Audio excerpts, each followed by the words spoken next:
2024 के लोकसभा चुनाव से पहले विपक्षी खेमे में एक्शन दिख रहा है। बीजेपी को हराने के लिए बंगलुरु में विपक्षी दलों का जमावड़ा एक बार फिर से शुरू हो गया है।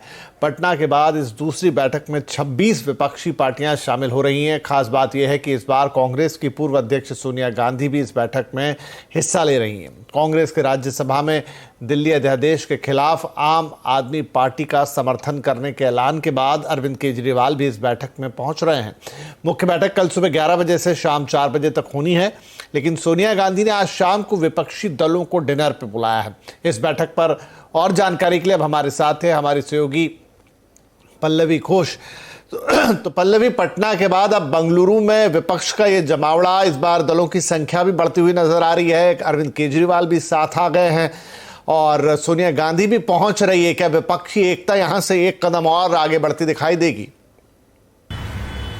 ये दूसरी बार विपक्षी दल मिल रहे हैं। पहली बार जब पटना में मुलाकात हुई थी उस समय आम आदमी पार्टी और कांग्रेस के बीच काफी नूरा कुश्ती भी हुई थी और आपकी ये शिकायत थी कि ऑर्डिनेंस के मामले पे क्यों कांग्रेस पार्टी इनका समर्थन नहीं करती है। और आपको याद होगा कि जब मीटिंग खत्म हुई थी उसके बाद जो प्रेस कॉन्फ्रेंस हुआ था, साझा प्रेस कॉन्फ्रेंस, उसमें आम आदमी पार्टी शामिल नहीं हुई थी। लेकिन बैंगलोर का रुख कुछ नया सा है, बहुत सारे कारणों के चलते। सबसे पहली बात यह है कि रविवार को कांग्रेस ने साफ कर दिया कि अध्याय पे कांग्रेस पार्टी आम आदमी पार्टी का समर्थन करेगी।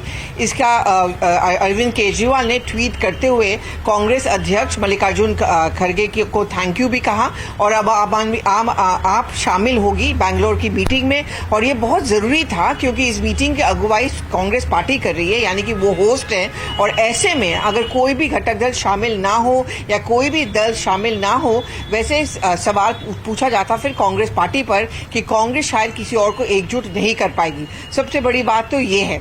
दूसरी अहम बात यह है सोनिया गांधी। पटना वाले में सोनिया गांधी शामिल नहीं थी, लेकिन बैंगलोर में वो होंगी।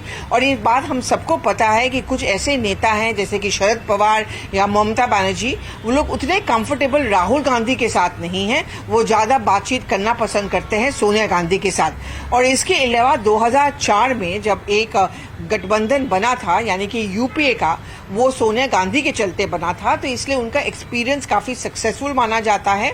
और ऐसे में ये एक चैलेंजिंग बैठक है, मैं कहूंगी, बैंगलोर में, इसीलिए क्योंकि भले ही आम आदमी पार्टी और कांग्रेस के बीच का जो मतभेद था या जो विवाद था वो अभी खत्म हुआ है, लेकिन आने वाले दिनों में आम आदमी पार्टी और कांग्रेस के बीच, कांग्रेस और तृणमूल कांग्रेस के बीच, इन दोनों के बीच अभी भी टकरार जारी रहेगा। और ऐसे में लगता यह है कि एक ऐसे नेता की जरूरत है जो कम से कम इन सबसे बात कर पाए।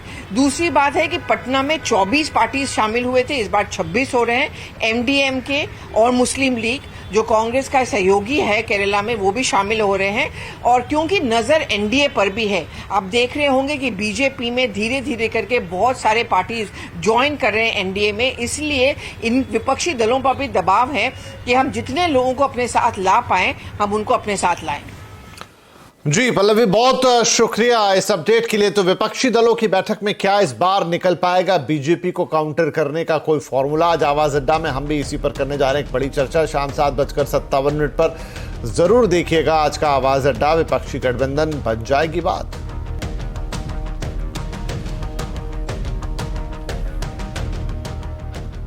इधर 2 दिन बाद शुरू होने वाले संसद के मॉनसून सत्र के भी हंगामेदार रहने के आसार हैं। एक तरफ दिल्ली सर्विस ऑर्डिनेंस पर विपक्ष की घेराबंदी शुरू हो गई, तो दूसरी तरफ सरकार डेटा प्रोटेक्शन, लिथियम माइनिंग समेत कई अहम मुद्दों से जुड़े बिल पास कराने की पूरी कोशिश करने वाली है।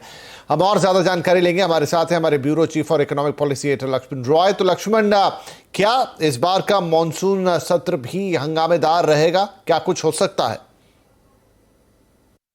बहुत हद तक संभावना है कि ये सत्र भी हंगामे की भेंट चढ़ जाए और इसके लिए अभी से ही विपक्षी पार्टियां कमर कस रही हैं। कांग्रेस ने तो साफ कर दिया है कि मणिपुर के मामले पे, महंगाई के मुद्दे पे, अडानी वाले मुद्दे पे सरकार को घेरने की कोशिश करेंगे। और इस हंगामे के बीच सरकार की कोशिश ये है कि 21 नए बिल को संसद में पेश किया जाए और कई सारे महत्वपूर्ण बिल है उसको पारित कराया जाए। लेकिन बिल जब पारित कराने की बात आएगी तो सबसे ज्यादा जिस पर सबकी निगाहें टिकी हैं वह है दिल्ली में सर्विस को लेकर जो अध्यादेश जारी किया गया था, उस अध्यादेश को पारित कराने के लिए, जैसा कि हमने अभी देखा कि विपक्षी पार्टियों की बैठक चल रही है, उसके बाद कल ही भी बैठक होगी और फिर कल एनडीए दलों की बैठक होने वाली है। तो ये जो बिल अध्यादेश के तौर पे पास कराया जाएगा, उसकी सबसे खासियत ये होगी कि संख्या बल के हिसाब से तो लोकसभा से आसानी से पारित हो जाएगा, राज्यसभा से भी पारित हो जाना चाहिए, लेकिन बिल पारित होना ज़्यादा महत्वपूर्ण नहीं रहेगा। इस बिल के जरिए विपक्षी पार्टी अपनी एकता दिखाने की कोशिश करेगी, दूसरी तरफ एनडीए अपनी एकता दिखाने की कोशिश करेगा। तो इस लिहाज से यह अध्यादेश काफ़ी महत्वपूर्ण होगा कि बिल के जरिए कौन किसके पक्ष में कितने आता है और कितना एकता दिख पाता है, और इसकी कोशिश अब चल रही है। दूसरा जो महत्वपूर्ण बिल है, इसके अलावा उसमें से एक महत्वपूर्ण बिल है, आपको माइनिंग सेक्टर को लेकर के एमएमडीआर एक्ट में बदलाव किया जाना है, जिसमें लिथियम समेत 6 मिनरल को कमर्शियल माइनिंग की तरफ ले जाना है। इसका रास्ता साफ होगा। छोटे अपराधों के लिए बड़ी सजा देने वाले की जो प्रावधान है उसको खत्म किया जाना है। इसके लिए 181 प्रावधानों को खत्म किया जाना है। इसके लिए जन विश्वास बिल को संसद से मंजूरी मिलने की संभावना है। डेटा प्रोटेक्शन बिल, जिसकी काफ़ी चर्चा हो चुकी है, बार बार टलता रहा, इस बार सरकार की कोशिश है कि personal data digital protection bill पारित हो सके, ताकि हमारा आपका जो डेटा होता है मोबाइल में या गूगल में, नेट पे, वो सुरक्षित रह सके। आर्टिफिशियल इंटेलिजेंस के जो चैट जीपीटी जैसे प्लेटफॉर्म में इससे कैसे बचाया जा सके, इस लिहाज से बिल काफ़ी महत्वपूर्ण होगा। और लेकिन इस बिल को पारित कराने के दौरान हंगामा काफ़ी होने वाला है। एक और बिल, यूनिफॉर्म सिविल कोड का बिल, इस पर चर्चा काफ़ी हुई है, लेकिन शायद इस सत्र में आए, इसकी संभावना कम दिख रही है, क्योंकि लॉ कमीशन ने इस पर आम लोगों की राय जानने की तारीख भी बढ़ा करके 28 जुलाई कर दिया है। तो मुझे लगता है कि ये सारे परिदृश्य में ये संसद का सत्र काफ़ी दिलचस्प रहने वाला है। जी, बहुत शुक्रिया लक्ष्मण। एक दिलचस्प और हंगामेदार सत्र के होने की उम्मीद है। संसद का मॉनसून सत्र जो कि बस 2 दिनों में शुरू होने वाला है। चलिए, इस पे नजर रहेगी, लेकिन अब बात कर लेते हैं बाजार की। कारोबारी हफ्ते के पहले दिन बाजार में जोरदार जोश दिखा। आज बाजार अच्छी बढ़त पर बंद हुए हैं। सेंसेक्स, निफ्टी और मिड कैप इंडेक्स रिकॉर्ड ऊंचाई पर पहुंचे हैं। तो सेंसेक्स ने 529 अंकों की चढ़ाई की है और 66,590 पे गया है। तो निफ्टी 147 अंक चढ़कर 19,711 पर बंद हुआ है। बाजार का पूरा हाल समझाने के लिए हमारे साथ है हमारे सहयोगी यतिन मोता। तो यतिन, आज बाजार में किन सेक्टर्स में सबसे ज्यादा एक्शन देखने को मिला है? सबसे पहले निफ्टी गेनर्स की बात करते हैं तो यहां आपको ऑब्वियसली रिलायंस इंडस्ट्रीज का सबसे ज्यादा कंट्रीब्यूशन दिखेगा पॉइंट वाइज। लेकिन इसके अलावा अगर हम देखें तो खास करके एसबीआई में आज जबरदस्त बाइंग थी। इसके अलावा डॉक्टर रेड्डीज, विप्रो, ग्रासिम जैसे काउंटर्स में खरीदारी दिखी। तो पीएसयू बैंकिंग में खरीदारी तो थी। हालांकि ऑटो स्टॉक्स में जैसे कि हीरो मोटोकॉर्प, टाटा मोटर्स 1.25% की प्रॉफिट टेकिंग थी और टाइटन के शेयर में भी लगभग 0.25% की गिरावट दर्ज हुई। मिड कैप गेनर्स की बात करें तो यहां पिरामल फार्मा लगभग 10% ऊपर, स्टर्लिंग विंसल सोलार अच्छी ऑर्डर बुक की गाइडेंस के बाद स्टॉक में 16% का उछाल, और इंडिया बुल रियल एस्टेट और वैभव ग्लोबल के शेयर्स में भी आपको अच्छी खासी खरीदारी दिखी। फ्लिप साइड पे अगर आप देखें तो रूट मोबाइल ओपन ऑफर की अनाउंसमेंट के बाद लगभग 8.5% ये स्टॉक गिरा। एंजल वन एनएससी की कार्रवाई के बाद स्टॉक में 8% की प्रॉफिट टेकिंग। सीसीएल प्रोडक्ट्स और जस्ट डायल जैसे काउंटर्स में भी थोड़ी बहुत आज प्रॉफिट टेकिंग देखने को मिली। शुक्रिया यतिन। एचडीएफसी बैंक ने पहली तिमाही के नतीजे पेश कर दिए हैं। इस तिमाही में कंपनी का मुनाफा अनुमान से ज्यादा बढ़ा है। ध्यान रखिए, हम एचडीएफसी बैंक की बात कर रहे हैं, इस कंबाइंड एंटिटी की नहीं। वहीं एसेट क्वालिटी स्टेबल रही है। कैसे है नतीजे बताने के लिए हमारे साथ एक बार फिर जुड़ गए हैं यतिन। तो यतिन, अब ये शायद आखिरी नतीजा जो एचडीएफसी बैंक की तरफ से आ रहा है, कैसे रहे? अनुमान के हिसाब से एचडीएफसी बैंक के स्टैंड अलोन नंबर्स आए हैं। जो मर्ज वाले नंबर हैं यानी एचडीएफसी बैंक और एचडीएफसी लिमिटेड के, वो बाद में आएंगे। लेकिन आज जो नंबर्स आए हैं वो केवल बैंक के आए हैं। अगर हम मुनाफे की बात करें तो 11,500 करोड़ रुपए के आसपास का अनुमान था और कंपनी ने 11,950 करोड़ रुपए का जो है नेट मुनाफा दिखाया है। तो कहीं ना कहीं जो नतीजे हैं नेट प्रॉफिट लेवल पे इनलाइन है। अगर आप नेट इंटरेस्ट इनकम की बात करें, जो एनआईआई होती है, यहाँ 23,600 करोड़ रुपए का जो है डिलीवर हुआ है नंबर, और अनुमान से केवल 200-300 करोड़ ही कम है। इसको कम नहीं माना जाएगा, इनलाइन ही माना जाएगा एक्सपेक्टेशन के हिसाब से। हालांकि थोड़ा बहुत प्रेशर आपने एसेट क्वालिटी पे देखा है। जो ग्रॉस एनपीए है वो 1,000 करोड़ बढ़े हैं एब्सोल्यूट बेसिस पे। नेट एनपीए की अगर हम बात करें, यहां भी आपको 300-400 करोड़ की जो है इंक्रीज दिखी है क्वार्टर ऑन क्वार्टर बेसिस पे। तो एसेट क्वालिटी स्टेबल है, लेकिन एब्सोल्यूट नंबर थोड़ा बहुत बढ़ा हुआ है, और इसीलिए शायद स्टॉक बिल्कुल आपको रिजल्ट की जो छोटी स्पाइक आई उसके बाद स्टेबल दिखाई पड़ रहा है। ऑन ऑल काउंट्स अगर हम बात करें तो कंपनी ने अच्छे प्रदर्शन दिखाए हैं। ऑब्वियसली जो कॉन कॉल है वो काफी इंपॉर्टेंट रहेगी आज, क्योंकि मर्जर होने के बाद ये पहली कॉन कॉल है। तो मैनेजमेंट की स्ट्रैटेजी, किस हिसाब से वो मर्ज एंटिटी को देखते हैं, क्या आगे की रणनीति होगी, इन सब चीज़ों पे मुझे लगता है स्टॉक परफॉर्मेंस डिपेंड करेगा, ना कि नंबर्स पे, क्योंकि नंबर्स मोर और लेस एक्सपेक्टेड लाइंस पे आते हुए नजर पड़ेगा। जी शुक्रिया। गुजरात के गांधीनगर में G20 की तीसरी फाइनेंस मिनिस्टर्स और सेंट्रल बैंक के गवर्नर्स की बैठक शुरू हो चुकी है। यह बैठक का कल तक चलने वाली है। आर्थिक मामलों के बड़े जानकार RBI के पूर्व गवर्नर उर्जित पटेल भी गांधीनगर में G20 की बैठक में मौजूद हैं। हमारे संवाददाता केतन जोशी ने उर्जित पटेल से एक्सक्लूसिव बातचीत की है, आपको सुनाते हैं। RBI के पूर्व गवर्नर उर्जित पटेल साहब इस वक्त हमारे साथ हैं। पटेल साहब बताइए, क्या पहले सेशन में चर्चा हुई और क्या इसका आउटकम निकला? एक्चुअली ये सेशन में तो विश्व का इकोनॉमी की पर चर्चा हुई और सब G20 के देश, इनवाइटेड देश, नेपाल, बांग्लादेश, मॉरिशस वगैरह और इंटरनेशनल ऑर्गेनाइजेशंस ने सबने दुनिया में क्या हो रहा है मैक्रो इकोनॉमी पर उसका समरी किया। तो अभी तो विश्व में दो प्रॉब्लम तो आपको ही मालूम होगा। एक तो इन्फ्लेशन थोड़ा ऊंची जगह पर अटक गया है, परन थोड़ा सा सॉफ्टनिंग भी हुआ है और अच्छी एक बात है कि बढ़ नहीं रहा है इन्फ्लेशन, तो कुछ प्राइस स्टेबिलिटी का ऑप्टिमिज्म है कि आएगी। और दूसरा है कि पिछले साल से ये साल इकोनॉमिक ग्रोथ थोड़ी कम तो होने ही वाली है, पर जितना कम सोच रहे थे लोग 2-3 महीना पहले, इतना कम नहीं होएगा। टेलीकॉम कंपनियां 5G रोल आउट ऑब्लिगेशन पर किसी भी तरह का एक्सटेंशन नहीं लेंगी। पिछले हफ्ते हुई बैठक में वोडाफोन आइडिया और अडानी नेटवर्क्स ने रोल आउट पूरा करने का भरोसा दिलाया है। कंपनियों को स्पेक्ट्रम मिलने के 1 साल के अंदर अपनी सेवाएं शुरू करनी होती हैं। डिटेल लेकर हाजिर है हमारे सहयोगी असीम मनचंदा। तो असीम, अब तक समय सीमा और कंपनियों की तरफ से क्या अपडेट है, क्या और रोल आउट्स होते हुए दिखाई देंगे हमें 1 साल के पहले? देखिए, सरकार जब भी टेलीकॉम कंपनियों को स्पेक्ट्रम देती है तो उसके साथ एक शर्त जोड़ देती है कि आप इसका इस्तेमाल करेंगे, 1 साल के अंदर अंदर आप अपनी 5G सर्विसेज का रोल आउट कर देंगे। कंपनियों को पिछले साल स्पेक्ट्रम दिया गया था, 1 साल 16 अगस्त को पूरा हो रहा है। भारतीय एयरटेल और रिलायंस जियो ने अपना 5G रोल आउट पूरा कर लिया है, लेकिन वोडाफोन आइडिया और अडानी नेटवर्क्स अभी अपने रोल आउट पर काफ़ी पीछे हैं। तो ऐसी अटकलें लगाई जाती है कि कंपनियां अपना रोल आउट पूरा नहीं कर पाएंगी और उनको एक्सटेंशन देना पड़ेगा। लेकिन पिछले हफ्ते दूरसंचार विभाग ने टेलीकॉम कंपनियों के साथ एक बैठक की। इस बैठक के अंदर जो कंपनियां, उन्होंने दूरसंचार विभाग को भरोसा दिलाया कि वो रोल आउट अपना पूरा कर लेंगे और इस पर किसी भी तरह का एक्सटेंशन नहीं लेंगी। अगर मैं वोडाफोन आइडिया की बात करूं तो वोडाफोन आइडिया ने ऑलरेडी अपना दिल्ली, मुंबई और पुणे के अंदर अपना ट्रायल शुरू कर दिया और जल्दी इन सर्किल्स के अंदर रोल आउट की घोषणा कर सकती है। दूसरी तरफ अडानी डाटा नेटवर्क्स भी, उसको 6 सर्किल के अंदर स्पेक्ट्रम मिला था, वो भी प्राइवेट कैप्टिव नेटवर्क लगाने की तैयारी कर रही है। तो दोनों कंपनियां 16 अगस्त तक अपना 5G नेटवर्क रोल आउट कर लेंगी, दोनों कंपनियां एक्सटेंशन नहीं लेंगी। तो जिस तरह से सरकार आगे बढ़ रही थी कि टेलीकॉम कंपनियों को 5G सर्विसेज का 1 साल के अंदर अंदर रोल आउट करना, तो चारों कंपनियों की तरफ से हमको 5G सर्विसेज का रोल आउट होता हुआ दिखाई देगा।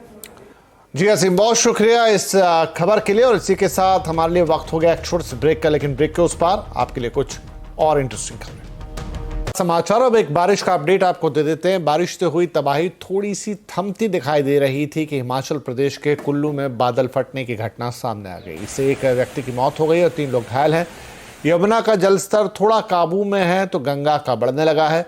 उत्तराखंड और उत्तर प्रदेश में बाढ़ के हालात बन रहे हैं। गंगा नदी का जलस्तर खतरे के निशान से के करीब पहुंचा है। हरिद्वार में गंगा का जलस्तर 293.15 मीटर रिकॉर्ड किया गया, जबकि खतरे का निशान 294 मीटर का है। हरिद्वार में बाढ़ से 5 लोगों की जान जाने की खबर है। गंगा से सटे हुए इलाकों में अलर्ट जारी किया गया है। राजधानी में यमुना नदी का वाटर लेवल कुछ दिनों तक घटने के बाद एक बार फिर बढ़ने लगा है और ये कल 205.52 मीटर था। एनडीआरएफ ने बीते 3 दिनों में 912 पशुओं समेत 6,345 लोगों को बचा लिया है। मौसम विभाग ने अगले 5 दिनों तक हिमाचल, उत्तराखंड, मध्य प्रदेश में भारी बारिश की आशंका जताई है।